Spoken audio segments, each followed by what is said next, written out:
देखिए बच्चों, आज तीसरा चैप्टर चालू करेंगे। इसके पहले 2 चैप्टर तक हम आपको वीडियो दे चुके हैं, और वीडियो में जो बोर्ड परीक्षा ने क्वेश्चन किया था 4-5 सालों में 2020, 22, 23, 24, उनको कंप्लीट करा दिए हैं। जिन्होंने ना देखा हो दूसरे चैप्टर तक अपना कंप्लीट कर लेगा। तीसरा चैप्टर आज हमें देखना है, तो पहले आप 60 नोट्स बना लो। पहली हेडिंग जो पढ़ेंगे वो पढ़ेंगे वैद्युत धारा क्या है। तो सीधा सीधा ये समझना है कि जब भी किसी भी चालक के अंदर, चालक है, इस चालक के अंदर जो मुक्त इलेक्ट्रॉन होता है, जब एक सिरे से दूसरे सिरे की ओर जाता है तो इसकी गति अवस्था को ही, इसकी गति अवस्था को ही हम लोग क्या बोलते हैं, वैद्युत धारा। विद्युत धारा की तीव्रता क्या है अगर ये पूछा जाए तो सीधा सीधा आई बराबर सूत्र होता है, आई बराबर सूत्र होता है आई बराबर क्यू अपान टी या एन इंटू ई अपान टी। आपको ये बोलना है कि चालक, ये मान लीजिए चालक है, चालक के किसी बिंदु से, चालक के किसी बिंदु से 1 सेकेंड में स्थानांतरित कितना आवेश इधर से इधर गुजर गया, स्थानांतरित आवेश की जो मात्रा होती है उसे हम विद्युत धारा की तीव्रता कहते हैं। यह चालक में आवेश प्रवाह की समय दर को विद्युत धारा की तीव्रता कहते हैं। मात्रक क्या आ जाएगा, कूलाम, और समय का मात्रक सेकंड, तो कूलाम प्रति सेकंड, या इसी को हम लोग बोलेंगे एम्पियर। याद रहेगा, एम्पियर ये मूल राशि होती है, एम्पियर ये मूल राशि होती है। इसका जो बीमा होता है ये होता है, राशि होती है वो अदिश होती है। बस इतनी बेसिक बात दिमाग में बैठा लो, बाकी दुनियादारी की चक्कर ना पड़ो। दूसरी हेडिंग जो देखेंगे बेटा, दूसरी हेडिंग, तो दूसरी हेडिंग हम देखेंगे वैद्युत चालन का मुक्त इलेक्ट्रॉन मॉडल क्या है। हेडिंग डालते जाएं, थोड़ा थोड़ा लिखते जाएं, वैद्युत चालन का मुक्त इलेक्ट्रॉन मॉडल। क्योंकि आज ये 60 नोट्स बहुत छोटा सा नोट्स बना लीजिए, परीक्षा के टाइम में इतना समय नहीं मिलता है, बोर्ड परीक्षा जिस दिन रहेगी तो 60 नोट्स में क्या बातें किस हेडिंग में ध्यान रखनी है ये आपको 60 नोट्स से ही पता चलेगा। डिटेल से पढ़ोगे तो फिर वही पूरा पढ़ना पड़ेगा, इतना समय ना मिले, इसलिए 60 नोट्स बनाना बहुत ज़रूरी है, ध्यान दें। अच्छा देखिए, मुक्त इलेक्ट्रॉन मॉडल क्या है अगर ये पूछ ले तो आपको वैद्युत चालन का मुक्त इलेक्ट्रॉन मॉडल क्या है ये लिखना है। तो आप बताओगे जो पदार्थ होता है, जो चालक पदार्थ होते हैं वो परमाणुओं से मिलकर बने होते हैं। परमाणुओं के केंद्र पर धनावेशित नाभिक होता है, उसके परितः विभिन्न कक्षाओं पर इलेक्ट्रॉन, इनके परितः विभिन्न कक्षाओं पर इलेक्ट्रॉन ऐसे फिक्स होते हैं। तो जो बाह्यतम कक्षा का इलेक्ट्रॉन होता है, यदि बाहर से इसे ऊर्जा मिल जाती है तो ये अपने परमाणु को छोड़ देता है, और ये पूरा जो चालक हमने बनाया है, ये पूरा चालक है, इस चालक में क्या है कि मुक्त रूप से गति करने लगता है। मतलब इधर जा सकता है, इधर जा सकता है, जिधर इसकी इच्छा उधर जाएगा, मुक्त रूप से गति करने लगता है। अब हम लोग क्या करें, इस चालक के सिरों के बीच विभवांतर लगा दें। क्या लगा दें, विभवांतर। तो जो ये इलेक्ट्रॉन है वो निम्न विभव से उच्च विभव की ओर गति करने लगता है, जिससे धारा उच्च विभव से निम्न विभव की ओर गति करने लगेगा। अगर इलेक्ट्रॉन इधर से इधर जाएगा तो करंट इधर से इधर जाएगा। यही विद्युत के चलने का मुक्त इलेक्ट्रॉन मॉडल होता है। बस इतना सा बता दें, वैद्युत चालन का मुक्त इलेक्ट्रॉन मॉडल, विद्युत के चलने का, करंट के प्रवाह होने का मॉडल क्या है। तो फिर से एक बात सुन लें, पहले आप बोलोगे परमाणु, कि प्रत्येक पदार्थ यानी प्रत्येक चालक किससे मिलकर बना है, परमाणु। परमाणु के केंद्र पर क्या है, धनावेशित नाभिक, उसके परितः विभिन्न कक्षाओं पर इलेक्ट्रॉन घूम रहे हैं। यदि बाह्यतम कक्षा में घूमते हुए इलेक्ट्रॉन को बाहर से ऊर्जा दे दी जाए तो ये अपने परमाणु को छोड़कर, ये अपने परमाणु को छोड़कर फ्री हो जाता है। लेकिन फ्री होके जाता कहाँ है, तो ये जैसे चालक है, चालक का एक परमाणु के बारे में हमने ऐसे चर्चा करी, ये इलेक्ट्रॉन फ्री हो गया, अब ये चालक के अंदर मुक्त रूप से गति करेगा, जिसको जिधर जाना होगा, इधर जाना उधर जाना, अनियमित रूप से गति करता है, इससे भी करंट का प्रवाह नहीं होता। अब करंट का प्रवाह कैसे होगा, अब चालक के सिरों के बीच आपको विभवांतर लगाना है। जैसे यहाँ पर 10 वोल्ट है तो यहाँ पर 20 वोल्ट लगा दो तो विभवांतर हो जाए। तो जो फ्री इलेक्ट्रॉन होता है वो सदैव निम्न विभव से, फ्री इलेक्ट्रॉन किधर से किधर, फ्री इलेक्ट्रॉन जो होगा वो निम्न विभव से, यानी इधर जैसे 10 वोल्ट लिखा है तो इधर से उच्च विभव की ओर चलने लगेगा, 20 वोल्ट की ओर चलने लगेगा, जिससे करंट उच्च विभव से निम्न विभव की ओर चलने लगती है। यही विद्युत के चलने का मुक्त इलेक्ट्रॉन मॉडल है। चलिए ठीक है, अगला तीसरी हेडिंग देखें। तीसरी हेडिंग ये है कि माध्य मुक्त पथ क्या है, माध्य मुक्त पथ और श्रांतिकाल, ये बहुत पूछता है। श्रांतिकाल तो क्या है कि जब चालक के अंदर जो फ्री इलेक्ट्रॉन था, अभी बताए थे ना, विभवांतर ना लगाया जाए तो जो फ्री इलेक्ट्रॉन है वो अनियमित रूप से गति कर सकता है, इधर जा सकता है, कुछ मुक्त इलेक्ट्रॉन इधर जा सकते हैं, कुछ मुक्त इलेक्ट्रॉन इधर जा सकते हैं। जिधर इनकी इच्छा हुई उधर चलते हैं, इनके चलने का कोई रूल नहीं है। और जब इधर उधर अनियमित रूप से गति करेंगे तो एक दूसरे से टकरा जाते हैं। तो किन्हीं दो क्रमागत टक्करों की, जैसे एक बार इसकी टक्कर हुई, फिर अगली जस्ट टक्कर मान लीजिए फिर से हो गई, तो किन्हीं दो क्रमागत टक्करों के बीच जो चली गई दूरी होती है इसे माध्य मुक्त पथ कहते हैं, तथा इनके बीच जो लगा समय होता है उस समय को श्रांतिकाल कहते हैं। केवल इनकी परिभाषा तुम्हें तैयार करना है बोर्ड के अकॉर्डिंग। क्या याद रहेगा? आप बोलोगे किसी चालक में मुक्त इलेक्ट्रॉन चालक के संपूर्ण आयतन में अनियमित रूप से गति करते रहे, इसके अंदर अनियमित रूप से गति करते रहे। इससे क्या होता है कि एक दूसरे से बार बार टकराते हैं, और जब टकराते हैं तो किन्हीं दो क्रमागत टक्करों के बीच जो चली गई दूरी होती है उस दूरी का नाम है माध्य मुक्त पथ, तथा इनके बीच जो लगा समय होता है उसका नाम है श्रांतिकाल। किन्हीं दो क्रमागत टक्करों के बीच चली गई दूरी माध्य मुक्त पथ है, तथा इनके बीच लगे समय को श्रांतिकाल कहते हैं। चलिए ठीक है। हेडिंग नंबर तीसरी हेडिंग ये है कि अनुगमन वेग क्या है। अनुगमन वेग ड्रिफ्ट वेलोसिटी वीडी से व्यक्त करेंगे हम लोग। तो इधर पे आपको ये बोलना है कि मान लीजिए कोई बैटरी ले लिया जाए, बैटरी का ये प्लस सिरा है और ये माइनस सिरा है, तार को हम जोड़ दें। कोई एक तार मान लीजिए इस बैटरी से जोड़ रहे हैं, ये मान लीजिए तार हम कोई इधर से जोड़ दिए बैटरी से, तो इसके अंदर जो मुक्त इलेक्ट्रॉन होंगे वो एक सिरे से दूसरे सिरे की ओर चलने लगेंगे। जो इलेक्ट्रॉन हुआ करते हैं, इलेक्ट्रॉन निगेटिव होते हैं, तो इलेक्ट्रॉन चलेंगे इधर से इधर पॉजिटिव की ओर, क्योंकि प्लस आवेश यानी प्लस सिरा इसको खींचेगा। तो जब इलेक्ट्रॉन इधर से इधर जाएंगे तो करंट का प्रवाह इधर से इधर होगा। लेकिन भैया उस समय होता क्या है ये ध्यान देंगे, तो जो बैटरी का विभवांतर होता है, बैटरी का विभवांतर, बैटरी बोलने का मतलब डीसी का जो विभवांतर होता है इन मुक्त इलेक्ट्रॉनों को त्वरण गति प्रदान नहीं कर पाता। कौन सी गति? त्वरण गति। त्वरण गति का मतलब ये हो गया कि इनकी स्पीड लगातार बढ़े या स्पीड लगातार घटे, ऐसा नहीं, बहुत सूक्ष्म गति दे पाता है, लगभग 10⁻⁻⁴ मीटर पर सेकेंड। इतनी धीरे धीरे धीरे धीरे धीरे ये इलेक्ट्रॉन आगे चलते हैं, जबकि त्वरण गति यानी बहुत तेजी से इनको गति नहीं करा पाता है। तो जो ये इतना कम वेग है, इसी वेग का नाम रख दिया गया है अनुगमन वेग। एक बार फिर से सुन ले, जो बैटरी का विभवांतर होता है वो मुक्त इलेक्ट्रॉनों को त्वरण गति प्रदान नहीं कर पाता, बल्कि एक नियत सूक्ष्म वेग ही दे पाता है। इसी नियत सूक्ष्म वेग को अनुगमन वेग कहते हैं। बस इतनी सी बात याद कर लो। आगे देखिए, अनुगमन वेग तथा वैद्युत धारा में संबंध, यानी आई और वीडी में संबंध, ये निगमन भी है और थोड़ा सा इम्पोर्टेंट भी है, फिर भी सूत्र तो याद ही रखना है। तो देखिए एक बार समझें भैया, मान लीजिए हमने बैटरी ले लिया, बैटरी का संकेत भैया हमने कुछ ऐसे दिखा दिया है। यहाँ से हमने कोई एक तार जोड़ दी है, तार जोड़े भैया, ये मान लीजिए एक तार जोड़ दी है, ये इधर भैया बैटरी ऐसे करके जोड़ दिए तार। तो इसके अंदर जो इलेक्ट्रॉन होंगे, इलेक्ट्रॉन भैया इधर से इधर चलेंगे, इलेक्ट्रॉन है जो भैया इधर से इधर जाएंगे, बहुत धीरे धीरे जाएंगे। तो इनका जो वेग है वो वीडी है, तार की लंबाई यल है। अब हमें करना क्या है कि वैद्युत धारा निकालना है। तो आई बराबर सूत्र पढ़े हो यन इंटू ई अपान टी, यन इंटू ई अपान टी। यन होता है स्थानांतरित इलेक्ट्रॉनों की कुल संख्या, और ई होता है मूल आवेश, और टी होता है समय। अब यहाँ स्थानांतरित इलेक्ट्रॉनों की कुल संख्या निकाल लो, बस यहाँ रख दो उत्तर आ जाए। अब ये इस तार की लंबाई ये यल है और इसके अनुप्रस्थ काट का क्षेत्रफल ए, तथा एकांक आयतन में उपस्थित मुक्त इलेक्ट्रॉनों की संख्या स्मॉल एन है। तो कुल जो इलेक्ट्रॉन होंगे, कुल मुक्त इलेक्ट्रॉन, ये हो जाएगा एकांक आयतन में मुक्त इलेक्ट्रॉन यन है, और इसका आयतन अगर निकालो तो ए इंटू यल हो जाएगा। लंबाई गुणे चौड़ाई गुणे ऊंचाई आयतन होता है, तो तार ये बेलनाकार हो जाएगा। तो तार का जो क्षेत्रफल होता है पाई आर स्क्वायर एच, तो पाई आर स्क्वायर की जगह हमने ए रख लिया, एच की जगह हमने यल रख लिया। तो ये आयतन का गुणा कर दिए, एकांक आयतन में मुक्त इलेक्ट्रॉनों की संख्या यन है। इसका मतलब टोटल यहाँ से लेके यहाँ तक जितने भी इलेक्ट्रॉन होंगे उन इलेक्ट्रॉनों की संख्या यन आ जाएगी। इसी को कैपिटल यन कह रहे हैं, यन ए इंटू यल आ जाएगा। अब ये उठा के यहाँ रख देना, बस उत्तर आ गया।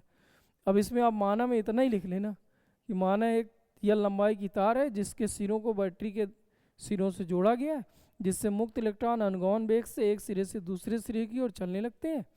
यदि तार के अनुप्रस्थ काट का क्षेत्रफल a हो, वह एकांक आयतन में, ध्यान देंगे, एकांक आयतन में उपस्थित मुक्त इलेक्ट्रॉनों की संख्या n हो।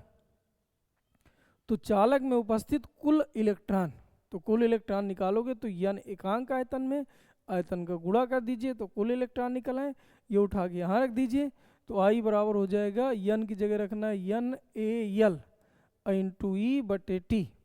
अब समय का सूत्र और रख दो, इन इलेक्ट्रॉनों को एक सिरे से दूसरे सिरे तक जाने के लिए लगा समय, तो समय बराबर सूत्र होता है दूरी बटे चाल, चाल हो जाएगा VD, समय की जगह वैल्यू रख दिए तो L से L कट गया, उत्तर आ गया NeAVD। बस ये उत्तर होता है, एक लाइन का निगमन है। I बराबर NeAVD, I बराबर NeAVD, I बराबर NeAVD इस चैप्टर का दूसरा सूत्र है। पहले I बराबर मिला था Q अपान T या N इंटू E अपान T, तो दो सूत्र हो गए। बाकी जो बीच में हेडिंग है उनमें कोई सूत्र नहीं मिला था। अगली हेडिंग है बेटा, अगली हेडिंग है अनुगमन वेग तथा वैद्युत धारा में संबंध हो गया। फिर आपको पढ़ना है धारा घनत्व, जिस नंबर की हेडिंग है अपना लिखते जाना, भूल गया किस नंबर की हेडिंग है। तो धारा घनत्व J। अब देखिए धारा घनत्व J बराबर सूत्र याद कर लीजिए, J बराबर I अपान A, J बराबर I अपान A, J बराबर I अपान A। अब इधर पे भैया इसी से डिफिनीशन बनाना है। अब ये क्या है, किसी चालक में बहने वाली धारा, और ये चालक है, चालक के अनुप्रस्थ काट का क्षेत्रफल है। जैसे ये चालक हो गया, इसका जो अनुप्रस्थ काट का ये क्षेत्रफल है ये, इधर से कितना करंट निकल गया वो है, इसको हम बोला करते धारा घनत्व J।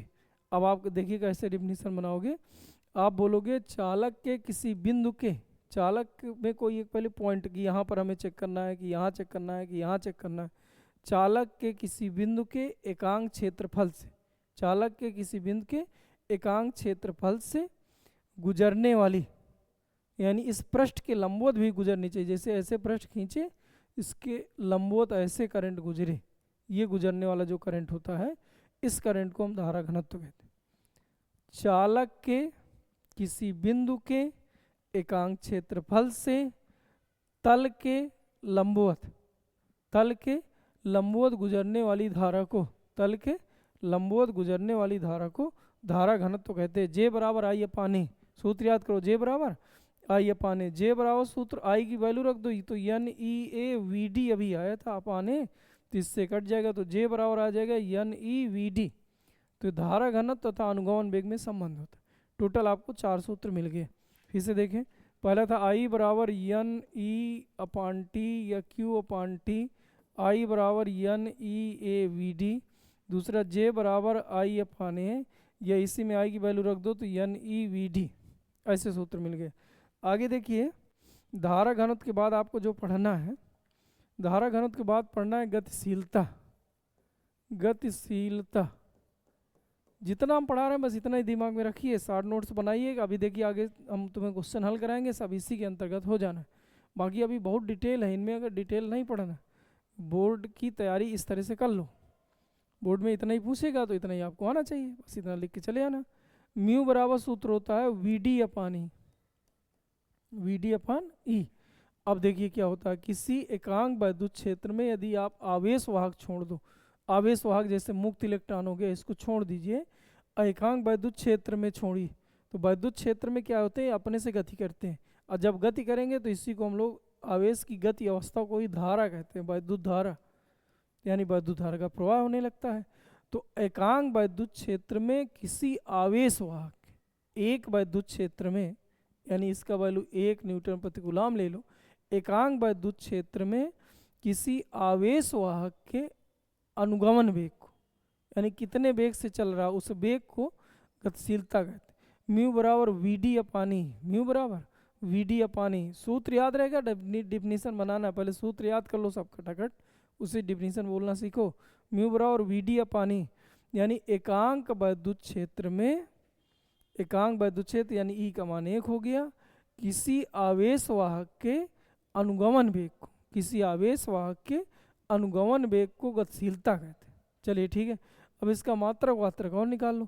देखिए वेग है, वेग का मात्रक होता है मीटर बटे सेकेंड, और ये बटे में आ रहा है ई बराबर सूत्र होता है एफ अपान क्यू, एफ अपान क्यू। तो मात्रक हुआ करता है न्यूटन बटे कूलाम, तो ऊपर पहुंच जाएगा तो आ जाएगा मीटर कूलाम बटे सेकेंड न्यूटन, ये आ जाएगा न्यूटन कूलाम बटे, ये भैया सेकेंड है, ये है न्यूटन, ये है कूलाम, ये है मीटर।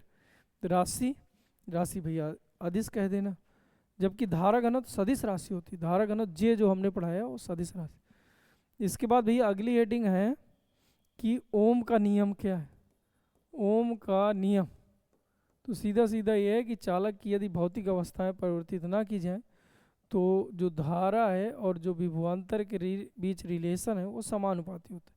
यानी आप वोल्टेज बढ़ाते जाओगे, चालक के सिरों के बीच जो ये वोल्टेज है, जैसे पहले 10 है 10 है तो यहाँ करंट 0 रहेगा, यहाँ करंट का प्रवाह ही नहीं हो।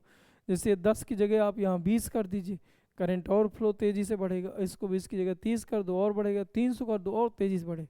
यानी यदि इस चालक की भौतिक अवस्था का मतलब जितनी मोटाई इधर है उतनी मोटाई इधर रहे, जितना टेम्परेचर इधर है उतना टेम्परेचर इधर रहे। अगर ये सब नॉर्मल है, ठीक ठाक है, यदि भौतिक अवस्थाएं समान हैं, परिवर्ती नहीं है, तो जो इसमें करंट बह रहा है, जो करंट है, इनके बीच जो विभवांतर है, इस विभवांतर के समानुपाती बना रहता है। यानी चालक में बहने वाली धारा विभवांतर के समानुपाती। या वी बराबर इसको R इंटू आई लिख सकते हो, जहाँ R चालक का वैद्युत प्रतिरोध होता है। अब मात्रक वही आपको दिखा लेना, मात्रक जो होगा वो मात्रक कितना आ जाएगा, प्रतिरोध का मात्रक ओम होगा और धारा का मात्रक एम्पियर हो जाएगा। तो ओम एम्पियर भी होता है, या विभवांतर का तुम्हें मात्रक याद ही है, वोल्ट होता है। राशि कौन सी, अदिश है। तो ओम के नियम में केवल ये बात याद रखना। अब इसके बाद बेटा 4 हेडिंग एक सी है। 4 हेडिंग कौन कौन सी हैं? पहली है वैद्युत प्रतिरोध क्या है, फिर है वैद्युत चालकता क्या है, विशिष्ट प्रतिरोध क्या है, विशिष्ट चालकता क्या है। ये ध्यान दें, ये क्या है, वैद्युत प्रतिरोध, वैद्युत चालकता, विशिष्ट प्रतिरोध, विशिष्ट चालक, वैद्युत प्रतिरोध, वैद्युत चालकता। तो R बराबर V अपान आई, ओम के अनुसार ही हमने रख दिया। अभी V बराबर R इंटू आई आया था, वहीं से हमने उठा के रख दिया। तो R बराबर V अपान आई ये आ जाएगा। तो यहाँ से परिभाषा बना लेना। G बराबर 1/R होता है, तो यहाँ से परिभाषा बना लेना। अगला भैया इसको अगर देखें तो रो बराबर ई अपान जे होता है, रो बराबर ई अपान जे, रो बराबर ई अपान जे होता है। रो बराबर सूत्र होता है भैया ई अपान जे, ये यहाँ से याद कर लेना। और सिग्मा बराबर हुआ 1 अपान रो होता है। यानी 2 सूत्र ये याद करने की जरूरत नहीं है, केवल इन्हें याद कर लो। इसको बोलते हैं वैद्युत प्रतिरोध, इसे बोलते हैं वैद्युत चालकता, इसे बोलते हैं विशिष्ट प्रतिरोध, इसे बोलते हैं विशिष्ट चालकता, या इसी को प्रतिरोधकता भी बोलते हैं। प्रतिरोधकता ऐसा पूछ ले तो समझ जाओ यही है पूछ रहा है। अब आप यहाँ से परिभाषा बनाए, परिभाषा क्या बनेगी, परिभाषा बनाइए बेटा, क्या बोलोगे? किसी चालक के सिरों के बीच विभवांतर तथा चालक में बहने वाली धारा के अनुपात को चालक का वैद्युत प्रतिरोध कहते हैं। इसमें क्या बोलोगे? किसी चालक के वैद्युत प्रतिरोध के व्युत्क्रम को वैद्युत चालकता कहते हैं। ये वैद्युत प्रतिरोध और ये वैद्युत चालकता है। इसी तरह विशिष्ट प्रतिरोध, चालक के किसी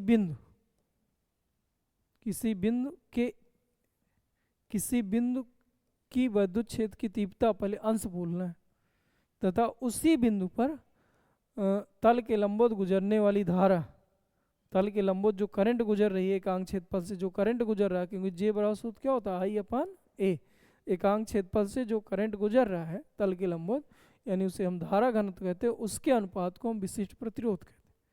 एक बार फिर से सुन लो, चालक के किसी बिंदु पर वैद्युत क्षेत्र की तीव्रता तथा चालक के इस बिंदु पर धारा घनत्व, चालक के इस बिंदु पर धारा घनत्व के अनुपात को विशिष्ट प्रतिरोध कहते हैं। अब विशिष्ट प्रतिरोध के व्युत्क्रम को विशिष्ट चालकता कहते हैं। ये सूत्र याद हुआ, रो बराबर सूत्र हो जाएगा ई अपान जे, रो बराबर ई अपान जे, रो बराबर ई अपान जी। याद करिए, क्या बोलोगे डिफिनीशन?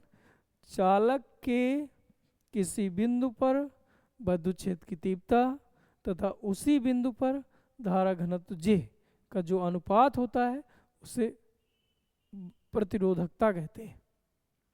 या चालक के किसी बिंदु के एकांक, चालक के किसी बिंदु के एकांक धारा घनत्व, धारा घनत्व को जे को हमने एकांक कर दिया, धारा घनत्व और धारा घनत्व पर जो विद्युत क्षेत्र की तीव्रता होती है यानी ई, उसको हम प्रतिरोधकता कहते हैं या विशिष्ट प्रतिरोध कहते हैं।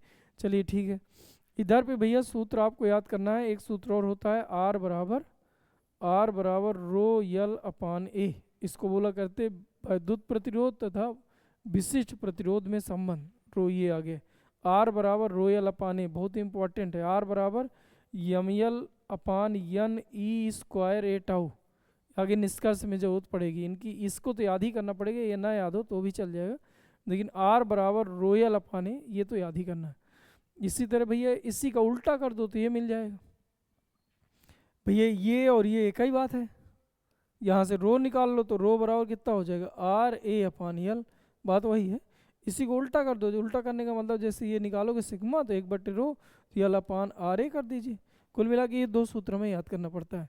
इसका मात्रक क्या है ओम, तो इसका मात्रक क्या है ओम मीटर, इसका मात्रक क्या है ओम इनवर्स, या इसी को हम जैसे ओ एच यम लिखा करते हैं तो ये हो जाएगा यम एच ओ, जिसको ऐसे लिख सकते हो ओम को महो कहोगे, या इसी का मान होता है साइमन, जैसे संकेत दिखाना है तो आप इसको उल्टा संकेत भी दिखा सकते हो ऐसे करके, ये संकेत है या संकेत ऐसा दिखाओ, दोनों दोनों एक ही बात है।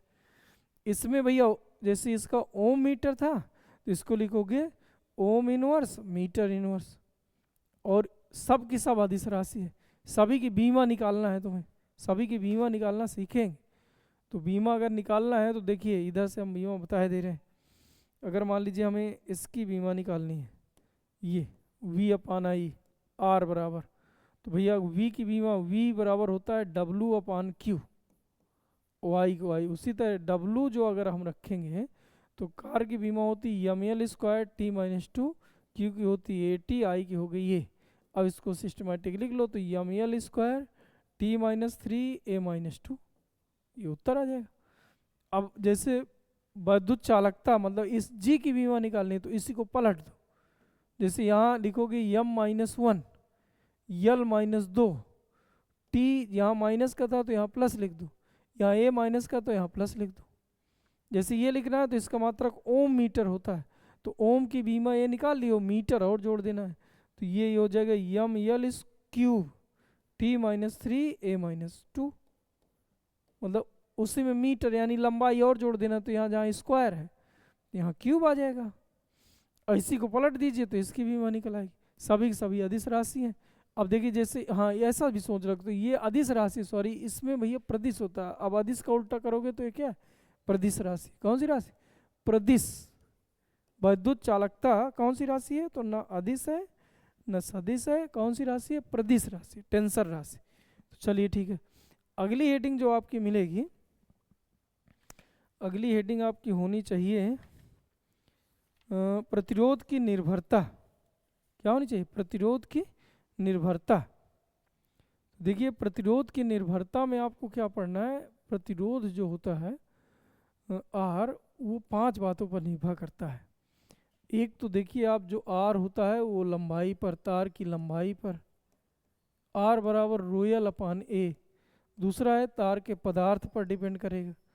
तीसरा है भैया क्षेत्रफल पर। तो 3 बातें तो हमें यहीं से दिख रही हैं, 2 और हुआ करता है, एक ताप पर निर्भर करता है और अगला धारा की दिशा की, धारा की इधर से इधर बह रही है, धारा की दिशा चेंज कर दिया तो भी प्रतिरोध बदल जाता है।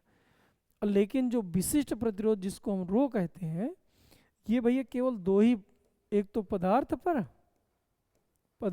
दूसरा ताप पर, केवल 2 बातों पर, पदार्थ पर और ताप पर।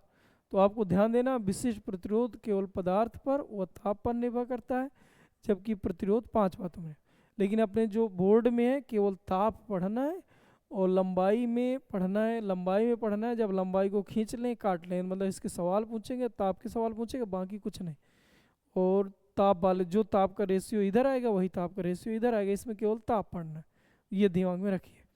तो फिलहाल ऐसा सोचिए, ताप पहले हम पढ़ लें लंबाई पर।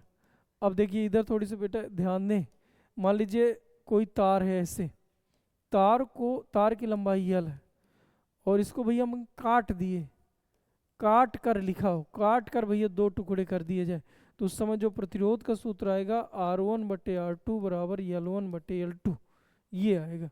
इनका जो अनुपात होगा उसी अनुपात में प्रतिरोध भी कट जाता है।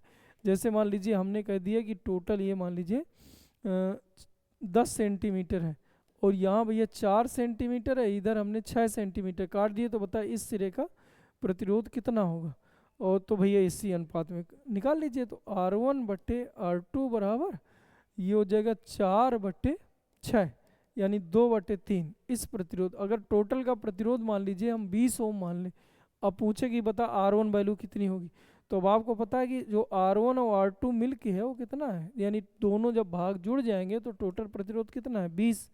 अब जिसमें से ये रेशियो है इनके बीच का, तो यहाँ से R1 बराबर निकाल लो, तो ये तीरे गुणा में जाएगा, तो 2/3 R2 प्लस R2 बराबर 20, तो 3 1 के 3 2 5, 5 R2/3 बराबर 20। इससे इसको काट दीजिए तो 4 आ जाएगा, 4 3 12, इसका मतलब इधर 12 है, इधर कितना 12, R2 का मान मतलब इधर 12 ओम है और टोटल है 20, तो इधर कितना है 8। इस तरह से निकल आता है। अगर काट कर है तो सूत्र ये लगाना है। जैसे पिछले साल का क्वेश्चन है, ऐसी क्वेश्चन बहुत पूछा है, इसलिए इसको ध्यान दें। करा उसने एक तार है, शायद टोटल इसका प्रतिरोध 30 ओम दिया था, इसको 3 बराबर भागों में काटा गया, फिर समबाहु त्रिभुज के रूप में जोड़ लिया गया। पिछले साल का क्वेश्चन है, अभी आगे मिलेगा दिखाएंगे। तो बताइए 30 ओम है, अगर टोटल तो ये कितना है 10, ये कितना है 10, ये कितना है 10, इसको फिर समबाहु त्रिभुज के रूप में जोड़ लिया गया। अब कह रहा है कि नहीं दो सिरों के बीच, ये दो जो सिरे हैं इनके बीच प्रतिरोध ज्ञात कीजिए। तो बताइए ये 10 कितना हो जाता है, इस सिरे में 20 आ जाता है, इधर कितना आ जाता है 10, दोनों किस क्रम में समानता, समानता सूत्र होता है R1 गुणे R2/R1 प्लस R2, तो 20 गुणे 10/30, एक जीरो काट दीजिए, तो 20/3 ओम ये उत्तर हो, अगर काट कर है तो। अब यहीं पर भैया खींच कर आ जाए, खींच कर कह दे, तो ऐसे में सूत्र लगाना है R2 बराबर N² R1, R2 बराबर N² R1, जहाँ N क्या है L2/L1। जैसे मान लीजिए पहले तार की लंबाई 10 सेंटीमीटर है, इसको खींच कर भैया 20 सेंटीमीटर कर दी, खींचेंगे तो बढ़ेगी ही, 20 हो गया, तो यहाँ पर इधर पे क्या लिखोगे 20/10, मतलब कितना आ गया 2।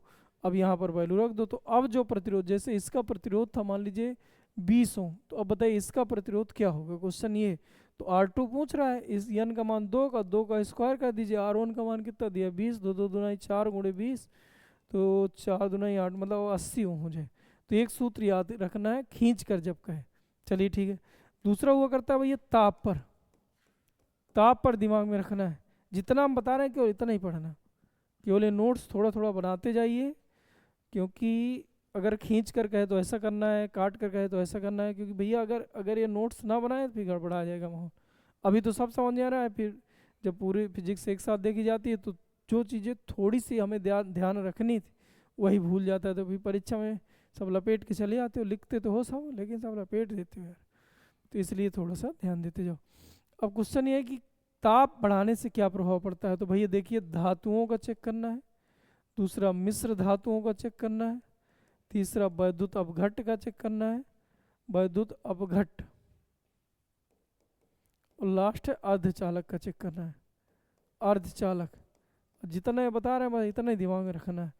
देखिए इधर ताप बढ़ाने पर, तो यहाँ सूत्र हुआ करता R बराबर mL/N/E²A, इसमें सेम, ये दोनों सेम है भैया। इधर पे क्या है ना कि वैद्युत अपघट्ट जो होता है वो सांद्रता पर डिपेंड करता है। यहाँ एक शब्द याद कर लो सांद्रता, ये बात याद रखना, ये दोनों एक ही बात है तो एक ही चीज़ याद कर लो।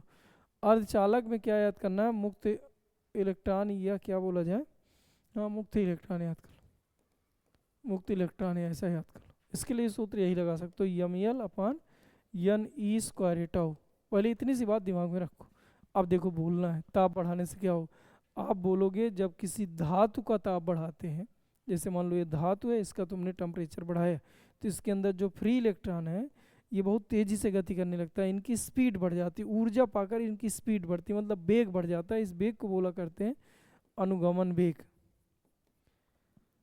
अब जब वेग बढ़ेगा तो ये जो इनके बीच टक्कर है, टक्कर जल्दी जल्दी होने लगती है, जैसे दो वस्तु बहुत तेजी तेजी चलेंगे तो तुरंत तुरंत टकराएंगे, मतलब श्रांति काल घट जाता है। टक्कर, दो टक्करों के बीच लगा समय जिसे श्रांति काल कहते हैं वो घट जाता है।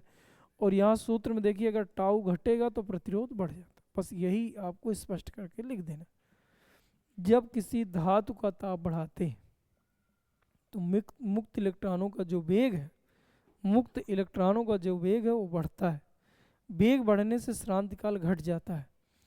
आर बराबर यम एल अपान एन ई स्क्वायर ए टाउ से यह निष्कर्ष निकलता है कि यदि टाउ घट जाएगा तो प्रतिरोध बढ़ जाता है। इस तरह से धातुओं का ताप बढ़ाने से प्रतिरोध बढ़ जाता है। सेम कहानी अगर मिश्र धातुओं पर आए तो भी सेम लिख देना है। लेकिन जैसे इसका प्रतिरोध मान लो 10 ओम बढ़ा होगा तो इसका प्रतिरोध 0.1 ओम बढ़ा होगा। मतलब मिश्र धातुओं पर प्रतिरोध बढ़ता है लेकिन धातुओं की अपेक्षा बहुत कम। ये लास्ट में लिख देना है, बाकी रीजन पूरा यही देना है जो अभी मैंने बोला, याद रहेगा। चलिए ठीक है, आगे देखिए अगली बात और समझें कि कुछ जैसे मिश्र धातुएं हो गई, टंगस्टन हो गई, नाइक्रोम हो गया, क्रोम, मैंगनीन हो गया, इन पर भैया ताप बढ़ाओ चाहे घटाओ इनका ना प्रतिरोध बढ़ता है ना घटता है। इसलिए इन तारों का उपयोग मीटर सेतु में करते हैं या प्रतिरोध बॉक्स बनाने में करते हैं। ऐसी जगहों पर मिश्र धातुओं का उपयोग करते हैं। आगे आइए, वैद्युत अपघट्ट। वैद्युत अपघट्ट क्या होता है कि जैसे मान लीजिए NH4Cl है, NH4Cl में H2O मिला दिए तो एक ये जो विलयन तैयार हो गया, इस विलयन को हम लोग बोलते हैं विज्ञान की भाषा में वैद्युत अपघट्ट। अब अगर इसका टेम्परेचर बढ़ा दोगे तो इधर जो धन आयन और ऋण आयन चला करते हैं भैया, इसमें धन आयन और ऋण आयन चलते हैं आवेश वाहक के रूप, ये स्पीड से चलने लगते हैं। अगर चलेंगे तो जो यहाँ इलेक्ट्रोड लगा रहता है कैथोड और एनोड, यहाँ तुरंत तुरंत पहुँच जाते हैं। तो ऐसी कंडीशन में अगर तुरंत पहुँचेगा तो जो करंट होता है, करंट भैया बढ़ जाता है। यानी कुल मिला के अगर वैद्युत अपघट्ट का ताप बढ़ा दिया जाए तो इसमें जो प्रतिरोध है वो घट जाता है जिससे करंट बढ़ जाता है। अब आप बोलोगे कैसे कि जब वैद्युत अपघट्ट का ताप बढ़ाते हैं तो इसकी जो सांद्रता है, सांद्रता शब्द याद किए होंगे आप, उसी में यहाँ बोलना। तो सांद्रता जो होती है वो भैया घट जाती है। घटने से क्या होता है कि जो धन आयन और ऋण आयन होते हैं इनको चलने में सुगमता होने लगती है। जब तेजी से चलते हैं तो करंट बढ़ जाता है जिससे प्रतिरोध घट जाता है। बस इतनी सी बात आपको लिखना। इधर मुक्त इलेक्ट्रॉन भैया इसमें होते हैं। अब देखिए अर्धचालकों में क्या होता है कि सामान्य ताप पर ये करते क्या है, क्योंकि इनकी लास्ट कक्षा में, इनके परमाणु की लास्ट कक्षा में 4 इलेक्ट्रॉन होता है तो ये अपना सहसंयोजक बंध द्वारा बंधे रहते हैं। 4 इलेक्ट्रॉन किसी से लेके टोटल लास्ट कक्षा में 8 इलेक्ट्रॉन कर लेते हैं और किसी तरह अपना काम चलाते रहते हैं। लेकिन जैसे इनका टेम्परेचर बढ़ाते हैं तो इनका जो सहसंयोजक बंध से बंधे थे ये टूटता है। जैसे सहसंयोजक बंध इनका टूटता है तो इसमें जो फ्री इलेक्ट्रॉनों की संख्या यानी बहुत तेजी से बढ़ जाती है। जब बहुत तेजी से बढ़ जाती है तो प्रतिरोध बहुत तेजी से घट जाता है। तो आपको यही बोलना है कि जब किसी अर्धचालक का ताप बढ़ाते हैं तो सहसंयोजक बंध टूटते हैं। इससे कोटर और इलेक्ट्रॉन यानी जो सहसंयोजक बंध में जो आवेश वाहक थे वो जो बंधे हैं वो टूट जाते हैं। अचानक आवेश वाहक टूटते हैं तो यन का मान बहुत तेजी से बढ़ जाता है। अब आर बराबर सूत्र जो इधर पे दिख रहा है यम एल अपान एन ई स्क्वायर ए टाउ, इससे ये पता चल रहा है कि अगर यन आपका बढ़ा तो प्रतिरोध घट जाता है। इस प्रकार इन दो का ताप बढ़ाने से प्रतिरोध घटता है और इन दो का ताप बढ़ाने से प्रतिरोध बढ़ता है। ये यानी धातु और मिश्र धातु समानुपाती होते हैं जबकि वैद्युत अपघट्ट और अर्धचालक व्युत्क्रमानुपाती होते हैं। इसके लिए भैया अगर 0 डिग्री सेल्सियस पे प्रतिरोध R0 हो तो T डिग्री सेल्सियस पे जो प्रतिरोध होता है RT बराबर R0 1 plus alpha del t, 1 plus alpha del t. ये सूत्र दिमाग में रख लो, इसके सवाल पूछेगा। डायरेक्ट सूत्र रटना है, दिमाग नहीं लगाना कहाँ से है क्या है। RT बराबर R0 1 plus alpha del T, जहाँ ये एल्फा क्या है प्रतिरोध ताप गुणांक, डेल टी क्या है ताप में वृद्धि, कितना टेम्परेचर बढ़ाए। R0 क्या है 0 डिग्री सेल्सियस पे प्रतिरोध और RT क्या है T डिग्री सेल्सियस। अभी आगे सवाल मिलेंगे उन्हीं को हल करेंगे। इधर पर भैया इधर सेम सूत्र है RT बराबर R0 1 minus alpha del T कर देना है तुम्हें, क्योंकि भैया इसमें क्या है कि ताप बढ़ाने से प्रतिरोध घट जाता है, उल्टा चलता है। इसलिए भैया इनका जो प्रतिरोध ताप गुणांक जिसको हम एल्फा कह रहे हैं पॉजिटिव होता है इन दो का, और इनके लिए जो एल्फा होता है वो निगेटिव होता है दोनों। बस इतनी सी बात इसमें रखो भैया दिमाग में। आगे देखिए, इसके बाद जो आपको पढ़ना है प्रतिरोध की निर्भरता के बाद कार्बन प्रतिरोध पढ़ लीजिए। कार्बन प्रतिरोध क्या पढ़ोगे? कार्बन प्रतिरोध। देखिए आपको बोलना क्या है कि R बराबर रोयल अपानी से यह निष्कर्ष निकलता है कि अगर हमें बहुत ज़्यादा प्रतिरोध चाहिए तो एक ऐसा तार बनाना होगा जिसकी लंबाई बहुत ज़्यादा हो, बहुत ही ज़्यादा हो, और इसकी जो मोटाई है यानी जो बटे में रखा है बहुत कम, यानी पतला तार बहुत लंबा बनाना पड़े। अतः धातुओं द्वारा जो प्रतिरोध उत्पन्न करेंगे तो जल्दी ये प्रतिरोध ऐसा बनाना है असुविधाजनक हो जाता है। यानी अगर किसी धातु का उपयोग करके उच्च प्रतिरोध चाहिए तो उस धातु की जो छड़ है या तार है बहुत पतली होनी चाहिए, बहुत लंबी होनी चाहिए। अगर लंबाई बढ़ा दोगे तो प्रतिरोध बढ़ेगा, एरिया घटा दोगे तो प्रतिरोध। अतः धातुओं द्वारा उच्च प्रतिरोध नहीं प्राप्त किया जा सकता। अतः उच्च प्रतिरोध प्राप्त करने के लिए अर्धचालकों का उपयोग किया जाता है। अर्धचालक भी बहुत ज़्यादा है लेकिन उसमें कार्बन का ही उपयोग क्यों किया जाता है? तो आप बताओगे कार्बन सबसे सस्ता है, सुगमता से उपलब्ध है, और कमरे के ताप पर इसका जो विशिष्ट प्रतिरोध 3.5 × 10⁵ ओम मीटर होता है। इसलिए भैया कार्बन का उपयोग करते हैं। यानी उच्च प्रतिरोध उत्पन्न करने के लिए कार्बन अर्धचालक द्वारा, ये अर्धचालक होता है भैया, कार्बन अर्धचालक द्वारा उत्पन्न प्रतिरोध कार्बन प्रतिरोध कहलाता है।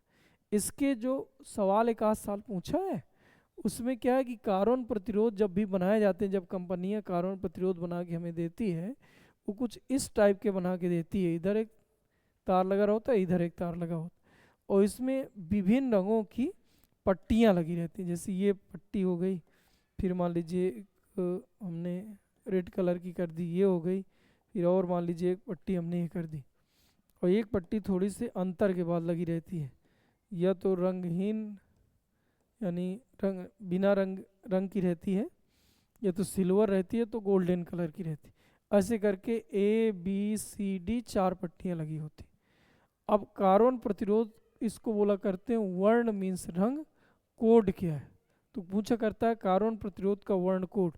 तो कार्बन प्रतिरोध की रीडिंग करने के लिए यानी कार्बन प्रतिरोध का मान ज्ञात करने के लिए इसमें विभिन्न रंगों की 4 पट्टियाँ लगी होती हैं, जिन रंगों का एक निश्चित मान होता है। इसी वैल्यू को या इसी मान को वर्ण कोड कहते हैं। इसके लिए तुम्हें रटना क्या है? BB Roy, great boy, very good wife, ये याद कर लो। पहला वाला ब्लैक है, ब्लैक का मतलब 0, फिर ब्लू, फिर पहला ब्लैक है, फिर ब्लू है, फिर अगला है ब्लैक है, फिर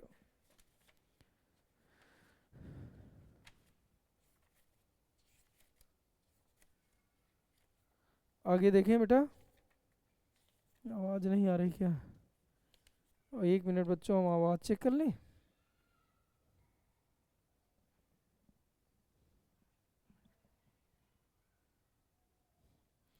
चलिए ठीक है, आवाज़ तो आ रही। आगे देखो बेटा, पहला वाला ब्लैक, ब्लैक के लिए हम कितना है? पहला वाला ब्लैक याद कर लो, 3 तो B है, यही गड़बड़ा जाता है। फिर ब्लैक हो गया, फिर हो गया ब्राउन, फिर ब्लू, 3। पहला क्या है? 2 G होंगे, एक G ये रखा, एक G ये रखा, तो पहला ग्रीन है, अगला ग्रे। तो भैया ब्लैक BB रॉय, पहले तो सेंटेंस याद करो, BB Roy great boy very good wife, BB Roy great boy very good wife. पहला वाला भैया ब्लैक ब्राउन, फिर तीसरा इधर जो B ब्लू है। इसी तरह भैया R मतलब रेड हो गया, O मतलब ऑरेंज हो गया, Y मतलब येलो मतलब पीला हो गया, ग्रीन हो गया, ब्लू हो गया, ग्रे हो गया, वाइट हो गया। अब इन्हें क्रम से भैया 1 2 3 4 इनको लिख दीजिए। यही जो 1 2 3 4 है, 0 1 2 3 4 5 6 7 8 9, टोटल 9 है। ये जो 1 2 3 4 5 है इसी को बोला करते हैं वर्ण कोड। अब कैसे पढ़ना है? तो पाठ्यांक ज्ञात करने का एक रूल है। पाठ्यांक ज्ञात करने का रूल यह है कि पहले 2 सार्थक अंक यानी पहले दो पट्टियाँ जिनको हम ए और बी कह रहे हैं, पहले दो सार्थक अंकों को व्यक्त करती, तीसरी पट्टी 10 की घात को व्यक्त किया करती है, और चौथी पट्टी इसमें नहीं ली जाती है जो 9 है, इसके लिए चौथी पट्टी यानी डी के लिए अलग होता है। तो डी के लिए भैया 3 पॉइंट है। जैसे मान लीजिए डी पट्टी ज्ञात करने के लिए 3 है, एक तो हुआ करता है सिल्वर, एक होता है गोल्डन, और सिल्वर गोल्डन, और एक में कोई कलर नहीं होता, नो कलर जिसको हम लिख सकते हैं। तो नो कलर वाले में आपको करना क्या है कि सिल्वर का हुआ करता है, गोल्डन का होता है प्लस माइनस 5%, और नो कलर सबसे अच्छा होता है। यानी आप समझिए कि जो अगर सिल्वर मतलब हम क्या बोल सकते हैं, चांदी कलर का हो तो समझ जाइए, और एक हो गया सोने के कलर का हो, और एक नो कोई कलर ना हो। तो कोई कलर ना हो तो समझ जाइए 20% है। सोना वाला कलर महंगा ज़रूर है लेकिन भैया 5% है, प्लस माइनस 5 विश्वसनीयता को व्यक्त करता है, और चांदी वाला 10%। ये याद करो, पहले जो सबसे महंगा है वो अगर वो वाला कलर है तो समझ जाओ ये ठीक नहीं है, वह कलर आए कि तुम सोना देख के बाद धर लोगी, आए बहुत बढ़िया। इसके बाद चांदी अगर है, तो अगर ना हो, ये तीसरा वाले पट्टियाँ ना हो तो द बेस्ट है। 20 विश्वसनीयता मतलब करंट अगर 10-5% इसमें बढ़ी घटी तो ये फूकेगा नहीं, ये होता विश्वसनीयता। इसके बाद पाठ्यांक, पाठ्यांक में अभी हमने तुम्हें बताया कि पहली दो पट्टियाँ पहले दो सार्थक अंकों को व्यक्त करती हैं। मान लीजिए पहली वाली पट्टी हमने कर दिया रेड, तो अभी इधर पे देखिए रेड मतलब क्या होता है 2। मान लीजिए फिर हमने कर दिया ब्लैक, तो ब्लैक मतलब कितना होता है 0, तो ये 0 वाली पहला मान लीजिए रेड है, फिर मान लीजिए ब्लैक है तो मतलब 20 आ लिख गया। तीसरा मान लीजिए येलो है, तो येलो मतलब कितना 0 1 2 3 4, यानी चौथा जो होगा वो 10 की घात को व्यक्त करता है, इतना ओम सीधा सीधा है। चौथी पट्टी मान लीजिए गोल्डन करा है तो प्लस माइनस 5%, गोल्डन मतलब प्लस माइनस 5%। आखिरी हेडिंग और देखो, जो प्रतिरोध है प्रतिरोधों का संयोजन, प्रतिरोध का संयोजन यानी श्रेणी क्रम का याद करो R1 प्लस R2, ये भैया श्रेणी क्रम है। और लास्ट है भैया समांतर क्रम, तो 1/R बराबर 1/R1 प्लस 1/R2, या इसी को हल कर लीजिए तो R बराबर मिलेगा R1 R2 बटे R1 प्लस R2। इस तरह से भैया पहला पार्ट जो था विद्युत धारा का, जो पहला पार्ट है वो कंप्लीट हुआ। सेकेंड जो पार्ट है इसको भी देख लो बेटा, इसमें ज़्यादा कुछ है नहीं। पहला क्या है कि टर्मिनल विभवांतर क्या है, टर्मिनल विभवांतर। तो किसी वैद्युत परिपथ, मान लीजिए हमने एक वैसे करके वैद्युत परिपथ बनाया है, ये वैद्युत परिपथ के किन्हीं दो बिंदुओं के बीच का तुम्हें विभवांतर चाहिए। मान लीजिए ये परिपथ हमने बनाया, अब हम पूछ रहे हैं कि बताए इसके सिरों के बीच विभवांतर क्या होगा, तो इसी विभवांतर का नाम पड़ गया है टर्मिनल विभवांतर। और टर्मिनल विभवांतर कैसे, इसके सवाल हल होते हैं। सवाल है भैया सेकंड में केवल सवाल, सेकंड में केवल सवाल है, सवाल तैयार करेंगे, अभी आएगा आगे तो बताएंगे कैसे तैयार किया जाता है। इसके बाद जो दूसरा पार्ट है, दूसरा पार्ट है कि सेल क्या है। तो भैया ये सब सेल ही लगा है। सेल क्या होता है तो आप बताओगे कि एक ऐसी युक्ति होती है जो रासायनिक ऊर्जा को वैद्युत ऊर्जा में बदल देता है, सेल कहलाता है। सेल दो तरह के होते हैं, प्राथमिक सेल, द्वितीयक सेल। प्राथमिक सेल क्या होते हैं, जिनको यूज कर सकते हो, मतलब कुल मिला के वो रासायनिक ऊर्जा को वैद्युत ऊर्जा में बदलता है लेकिन वैद्युत ऊर्जा को रासायनिक ऊर्जा में नहीं बदलता।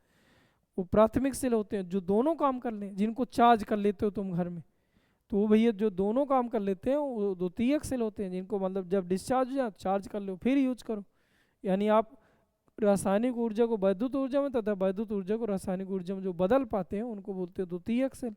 इसके बाद सेल का विद्युत वाहक बल क्या है, तो एक कूलाम आवेश को सेल का विद्युत वाहक बल, सेल का विद्युत वाहक बल, तो आपको बोलना है एक कूलाम आवेश को सेल सहित पूरे परिपथ में, सेल के अंदर भी और पूरे परिपथ में घुमाने में यानी प्रवाहित करने में जो कार्य होता है उसी कार्य को सेल का विद्युत वाहक बल कहते हैं।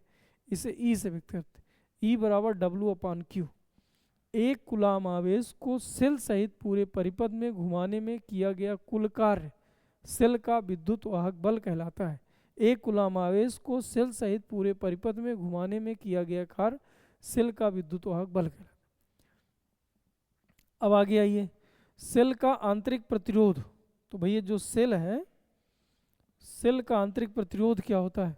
तो मान लीजिए भैया सेल है, सेल में क्या है कि एक कैथोड लगा दीजिए, एनोड लगा दीजिए, वैद्युत अपघट्ट यानी नवसादर NH4Cl प्लस H2O का घोल, इसको बोलते हैं वैद्युत अपघट्ट।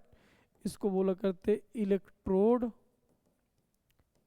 और यहाँ से मान लीजिए कोई एक बल्ब लगा दिया हमने, ये मान लीजिए कोई एक हमने बल्ब लगा दिया, तो बल्ब भैया जलेगा, ये बल्ब लगा है।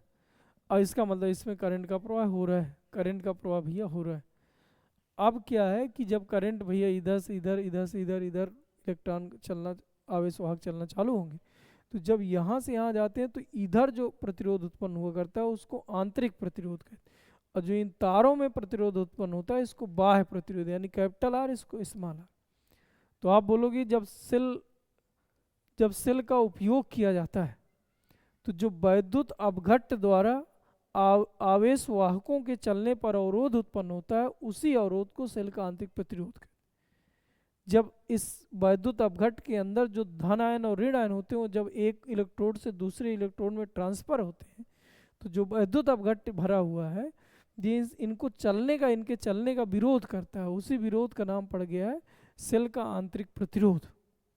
यानी आवेश वैद्युत अपघट्ट के कारण जब आवेश वाहक इधर से उधर चलते हैं, यानी एक इलेक्ट्रोड से दूसरे इलेक्ट्रोड में चलते हैं, तो कुछ अवरोध उत्पन्न होता है, इसी अवरोध को सेल का आंतरिक प्रतिरोध।